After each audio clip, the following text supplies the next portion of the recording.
Happy Star Wars Day, everybody. May the 4th be with you. I wanted to celebrate the day by giving you my ranking of the Skywalker Saga films. This has been the most requested video I make on the YouTube channel. Now, I've already done a podcast version of this, which is available on Spotify, Apple, Amazon, wherever you listen to podcasts. But today's the video version. It's a lot more condensed. If you want to hear my elaboration on each and every episode, head on over to the podcast, which I will link down in the description, and you can check it out there. So I'll be ranking them in order from least favorite to most favorite. And hey, look, everyone's list is going to be different. Not everyone likes the same things. I'm at least going to give you reasons to why I dislike some things and reasons why I favor some over the other. But what I want you to do is tell me your list down in the comments below. Okay, so without further ado, let's get into it. So who talks first? You talk first? I talk first. Starting out with number 9, The Last Jedi. Okay, so look, each trilogy of the Star Wars films has to have a weakest link. And for me, for the sequels, it's The Last Jedi. There's nothing like a good movie, isn't there? And The Last Jedi is nothing like a good movie.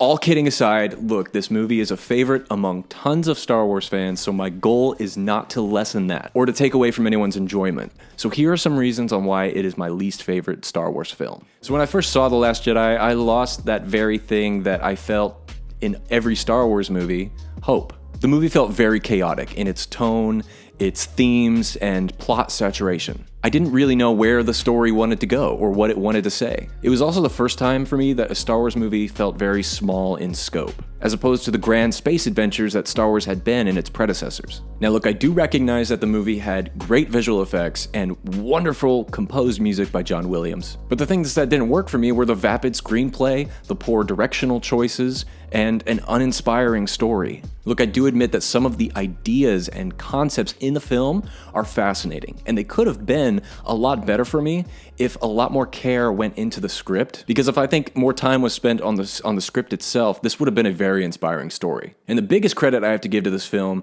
is the marketing. It was the best marketing for any Star Wars film I had ever seen. And that trailer, when it dropped, "It's time for the Jedi to end," goosebumps. That's why The Last Jedi is in my 9th spot, so let's move on to number 8. The Rise of Skywalker.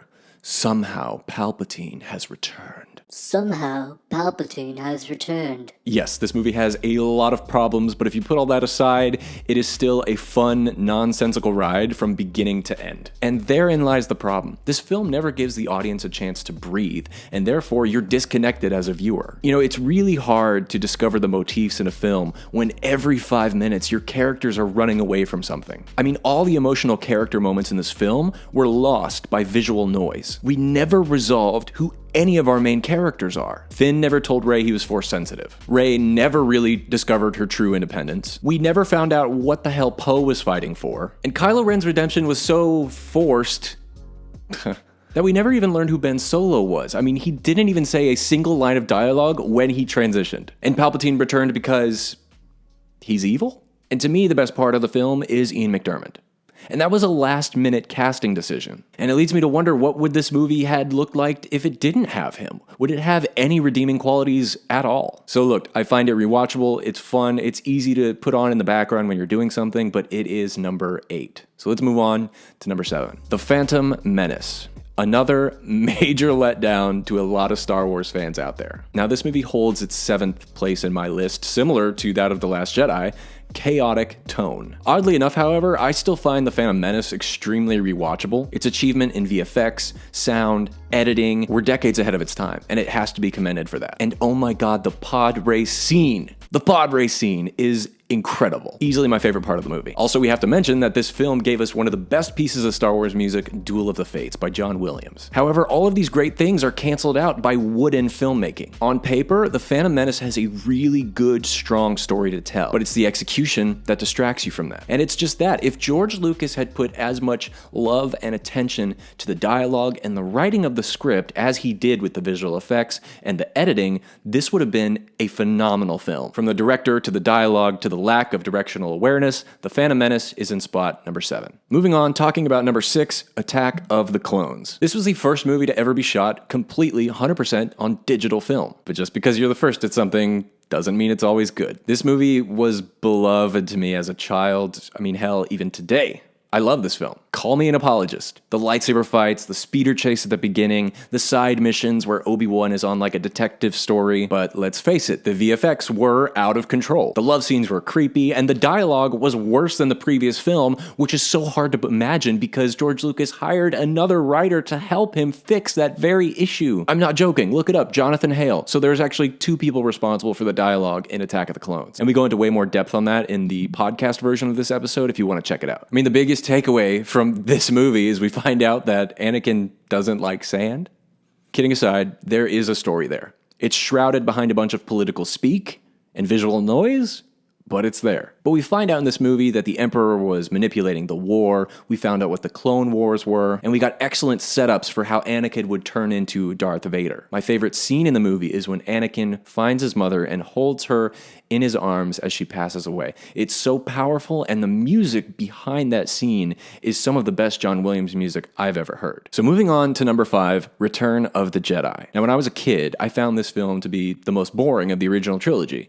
But as I grew up, I found this to be an extremely satisfying film. I didn't know it at the time, but as I grew up, I found this film taught me so much about life, the importance about friendship and family, love and betrayal, and self-discovery. But most importantly, what this film teaches us is doing the right thing doesn't always lead to positive results. Giving up riches, sacrificing friends, and accepting terrible truths. It was an excellent epilogue to the original trilogy, with laughs, love, and death-defying adventure. My favorite parts of this film are the moments between Luke and Vader, whether it was fighting on the Death Star or having really meaningful conversations with Yoda. Now, the second act in this film actually holds less regard to me in my praises, which is what makes it in this spot. The Ewok stuff was a little too silly, and it butted heads with the tone that was set with the Obi-Wan moments, the Vader moments, and it just didn't clash for me. It's a masterful film, but it's 5th place. Moving on to talk about number 4, Empire Strikes Back. I know. I can hear some of your jaws hitting the floor when I say that Empire isn't even in my top 3. But hear me out. There are movies,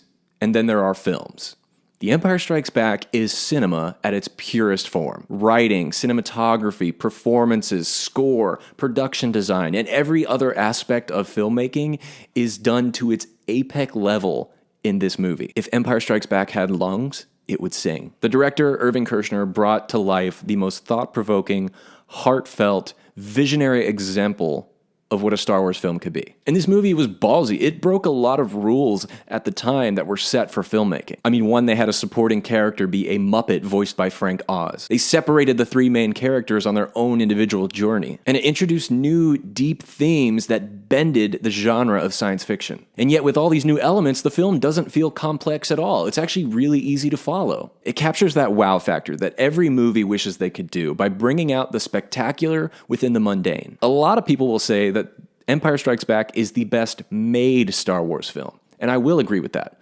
But in my ranking of favorites, it's number 4. So moving on to number 3, Revenge of the Sith. The dark side of the Force is a pathway to many abilities some consider to be unnatural. First of all, Ian McDiarmid, coming back to him, every single scene with this guy in it is captivating and just an amazing performance. I mean, this movie is just as much about Darth Sidious as it is about the Skywalker family. The main reason why it's in my 3rd spot is because of the rewatch factor. I could rewatch this movie over and over and over, and every time I do, I find out something new. I mean, at the end of the day, movies are experiential events, right? And when I rewatch this film, I experience things emotionally and on a fun level that I don't with many other films. And also when you rewatch it, you notice things that groom the narrative of the story forward. It's a really strong story. And a great example of this is the scene called Padme's Ruminations. Go online, look that up, and watch it. This scene alone sums up all the good things about Revenge of the Sith, from the score to the performances to the way the film composition is created and the framing. Look, you can hate on George Lucas all you want, but this was the movie he set out to make, Revenge of the Sith. He had to tell the first 2 to get them out of the way so we can explain Revenge of the Sith, but it is his best prequel film. That being said, this is the best of the prequel movies, hands down. It has a very poetic nature to it. I mean, just look at the Obi-Wan versus Anakin brawl on Mustafar. A lot of people say it's too long, but it should be. It's about 2 men that love each other so much that they won't take the final blow to kill the other because they're just prolonging the inevitable. This is the tragedy of Anakin Skywalker. An amazing film that you could tell George Lucas had been waiting 28 years to finally create. With that out of the way, let's take a look at number 2, The Force Awakens. Easily one of the best movie theater experiences I have ever been to. Yeah, it's a new hope from a certain point of view. And yes, it's all set up, but no delivery. I don't care. I love this movie. It's just a fun ride from beginning to end. The story is built around this idea that Luke Skywalker may not have been a myth and that there is still hope for the galaxy. It's a good representation of our world and how we can't go on and leave history forgotten. It's a good representation of our world. We can't let history go forgotten, or we might not learn from our mistakes. Death Star. After the prequels, I felt like this film brought back to life that tone that Star Wars was back in the 80s. And I felt like this movie brought back that world just as we knew it, just decades later. Again, coming back with the themes of balance, light versus darkness, but there was more to it. There was more to these characters, and they seemed connected in ways we hadn't seen before. The Force had awakened. It was a very interesting concept that I don't think ever reached its full potential. This film may be my number 2, but it brought back Star Wars for me in so many different ways. And I think it did an incredible job. It may have leaned on the nostalgia a little bit too much, but it did its job at the time, and it worked. And now my favorite Star Wars film of all time, number 1, A New Hope. Innovation, imagination, adventure. This is my favorite Star Wars film of all time. I can rewatch it every single day. And actually I have. My original Blu-ray copy of A New Hope is worn out because I played it way too much. This film, above all, inspires me. And I think it's because I can relate to Luke Skywalker so much, as I'm sure many of you can as well. Coming from nothing and making something of yourself. Having this dream that you feel like you can never obtain because of suppression, whether it's from family or friends, work, or your environment. I mean, that scene where Luke looks out at the twin suns sums up this whole movie. The horizon of a whole galaxy that awaits possibilities. And it's not just a beautiful shot, it's us, it's me and you. It's every person at some point in their life. A choice, becoming a man or becoming an adult. Self-discovery is the key to the hero's journey. Leaving home and coming back as a whole new you. And it's not just the story that's great. The comedy is great in this film. The ensemble of memorable characters, the music, the special effects, Han Solo, Princess Leia, McClunky. It's all just so goofy and amazing. Biggest standout of this film is the editing. It was actually nominated for Best Editing at the Academy Awards that year. The pacing of this film is wonderful, whether it starts out with 2 droids walking around in the desert to this final epic battle at the end of the film. It's just 5-star editing. This movie was 12 parsecs ahead of anyone else trying to make movies at the time. Whether it was story, character structure, world building, only to be swept away by its sequel, The Empire Strikes Back. This movie is what made me a Star Wars fan, and that's why it's number 1. That's it. That concludes my ranking of the Skywalker Saga. Thank you guys so much for watching this video. I hope you enjoyed it and it brought some fun entertainment to your May the 4th. And don't forget, tomorrow it's Revenge of the 5th. I have some other great videos coming to the channel soon, along with some special announcements. So again, be sure to subscribe, like the video, check out the podcast, check out other videos on the channel, link down below, and I will talk to you guys soon. And now, somehow, some way, somewhere this week, may the Force be with you.